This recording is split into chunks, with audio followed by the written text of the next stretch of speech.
You've probably just finished watching episode 1. First, let me apologize for it being a little longer than I said it was going to be.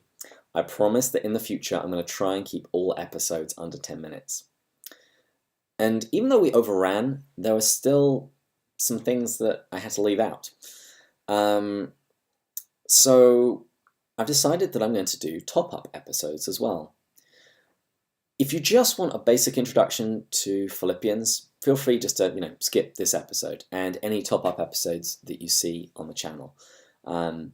But if you want to hear about some tangential issues, some slightly obscure bits of trivia, or you just want to hear me speak in my English accent for a little longer, get yourself a top-up.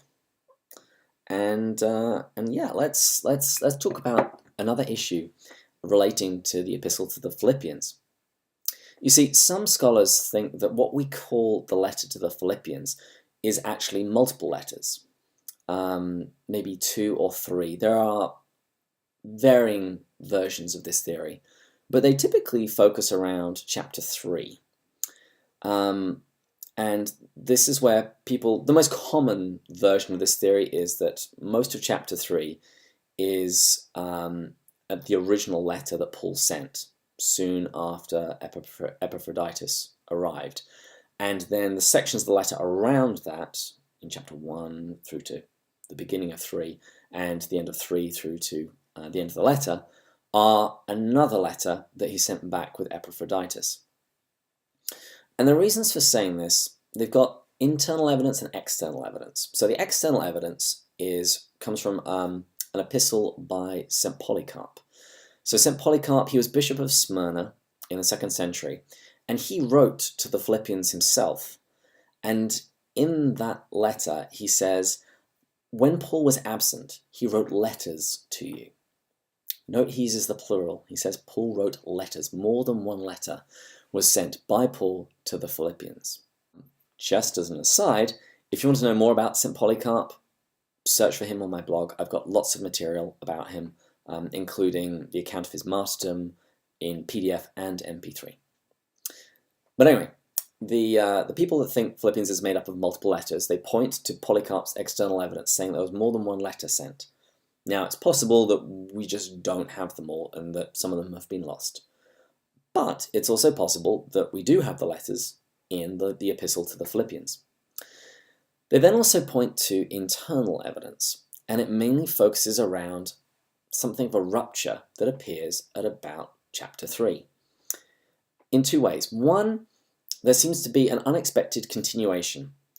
Paul says, "Finally, my brethren," and then he continues on for another 2 chapters. So he goes on for far longer when it looked like he was wrapping things up. So this might be the end of a letter that another one gets added to. But also there's an abrupt change of subject. He had been very gentle the entire time in the letter. And then in chapter 3, he suddenly goes on the offensive, telling the Philippians to beware of false teachers. Again, this is suggesting that perhaps this is just another letter that's just been appended to that section. Now, I think there is some merit in this theory, but I don't subscribe to it too strongly for a couple of reasons. One, the change in subject could just purely be because Paul got some new news about what was going on in the Philippian church. He was in the middle of writing his letter. He receives the new news that there are problems with false teachers, and so that's what he immediately starts switching to talking about. Also, it's a letter, and letters between friends are not usually wonderfully structured. Philippians is not a theological treatise. It's a letter between friends. And sometimes it's not always easy to discern the link between changes of topics unless you were originally part of that friendship. So there might be a link there that we just don't see. But my main reason for being slightly skeptical about this theory is that I've heard homilies, I've heard sermons, and these things happen. I mean, I remember in my old church back in England, the preacher would often say, he'd been speaking for 20 minutes, half an hour, and he'd say, I'm coming into land now, I've nearly finished, just a few more points. And then he would keep talking for another 15, 20 minutes. So the fact that Paul looks like he's wrapping up his letter and then keeps going, that's what preachers do. And as I pointed out in the first episode, he was probably walking around a room dictating to a scribe. And you know what it's like when preachers get going. And finally, have you never been to a church service where the sermon devoted a good chunk of time to a topic that was rather tangential to the main point of the sermon? Paul might just be doing the same. So, like I say, I think it's a theory with some merit, but I don't place too much stock in it.